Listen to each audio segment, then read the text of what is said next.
எதிர்காலம் வரும், என் கடமை வரும். இந்த கூட்டத்தின் ஆட்டத்தை ஒழிப்பேன். இந்த கூட்டத்தின் ஆட்டத்தை ஒழிப்பேன். என்ன கூட்டத்தின் ஆட்டத்தை ஒழிப்பேன் 2 தடவை சொன்னா? அதான் சாங்குன்னு போட்டிருக்கல, பிராக்கெட்ல சாங்குன்னு போட்டிருக்கல. பாட்டுனா படிக்கணும். பேசர் டஞ்ச் பஞ்சுன்னு போட்டுருந்துச்சுன்னா பஞ்சா பேசணும். எமோஷனல் பிராக்கெட்ல போனா எமோஷனலா பேசணும். இங்க என்ன போட்டிருக்குது?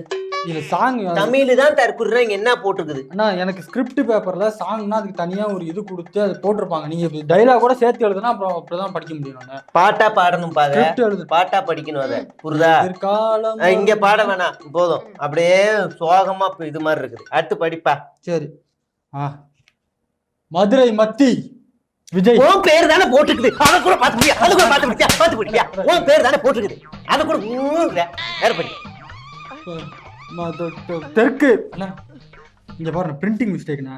தெற்கு கிழக்கு எல்லாத்துலயும் என் பேரே போட்டிருக்குண்ணா. அது சோ உன் பேர் போட்டுனாலும் படிக்க மாட்டேற, போட்டாலும் படிக்க மாட்டேற. அதை பார்த்து எல்லாத்தையும் அப்படியே படிச்சு சொல்ல. உனக்கு புரியாது. உனக்கு அப்படியே படி. மாத்தி உங்க பேர் ஏமா சொல்லுமா? அப்படியே படியப்பா பாத்து. சரி. மதுரை மத்தி அஜய். தெற்கு அஜய். கிழக்கு அஜய். மேற்கு அஜய். வேற என்ன ஊருண்ணா? அவ்வளவுதான். தலைவலியா இந்த தைலம், மூட்டு வலியா இந்த தைலம், முதுகு வலியா இந்த தைலம். அவ்வளவுதான். அந்த டோன்லயே பண்ணுப்பா. புரியுதா? அட்டுன கடைசி சீக்கிரம் படிச்சு சொல்ல. வீட்டுக்கு போகணுமா வேணாமா? நீ 6 மணிக்கு வீட்டுக்கு போகணுமா வேணாமா? வீட்டுக்கு போகணும். அப்ப நீ சீக்கிரம் போய்